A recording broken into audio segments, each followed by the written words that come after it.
Deep Patient គឺជាវេទិកាសម្រាប់យានជំនិះកង់4យ៉ាងងាយស្រួលបំផុតសម្រាប់អ្នកប្រើប្រាស់បច្ចេកវិទ្យារបស់ Yamaha ម៉ូទ័រថ្មនិងការគ្រប់គ្រងគឺជាសារធាតុមូលដ្ឋាននិងចំណុចខ្លាំង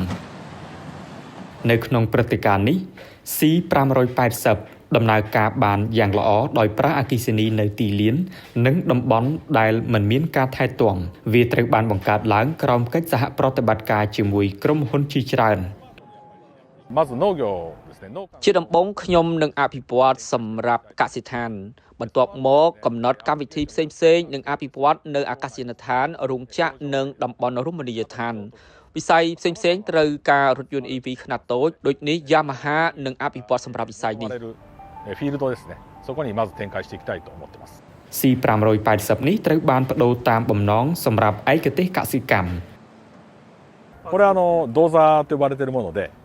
នេះជាឧបករណ៍សណ្ដោងដើម្បីផ្លាស់ទីសម្ភារៈជាច្រើនប្រកបដោយប្រសិទ្ធភាពរហូតមកដល់ពេលនេះនៅក្នុងផ្ទះសត្វគោក្របី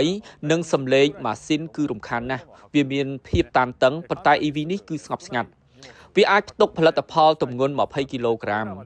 មានភាពចាំបាច់ដើម្បីយកបរិក្ខារផ្សេងយ៉ាងស្រួលផងដែរកន្ត្រកនេះគឺធំល្មមដែលអាចផ្ទុកទំនិញបាន20គីឡូក្រាមខ្ញុំបានសម្រេចយកភាពចាំបាច់របស់វាហើយកំណត់វាជាផ្នែកមួយនៃក្រុមហ៊ុនដឹកជញ្ជូន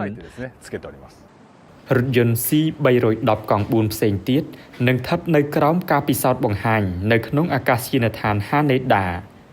Deep Patient អាចបដូរតាមបំណងច្រើនបែបនេះនិងរួមចំណែកក្នុងវិស័យផ្សេងៗជុំវិញពិភពលោកនៅក្នុងករណីកោះដាច់ស្រយាលនៅអាស៊ីយានប្រាសាំងគឺចាំបាច់ប៉ុន្តែ EV ទំនងត្រូវការពង្រឹងដោយពិចារណាលើបរិស្ថានទោះបីមានភាពចាំបាច់នៅក្នុងបណ្ដាប្រទេសអាស៊ីក៏ដោយក៏រថយន្ត EV មានចំនួនតិចតួចណាស់ទីផ្សារឥណ្ឌាប្រហែលជាត្រូវការរថយន្តនេះដើម្បីដោះស្រាយការកកស្ទះចរាចរណ៍រថយន្តទំហំធំមិនសមរម្យដើម្បីដោះស្រាយករណីនេះទេ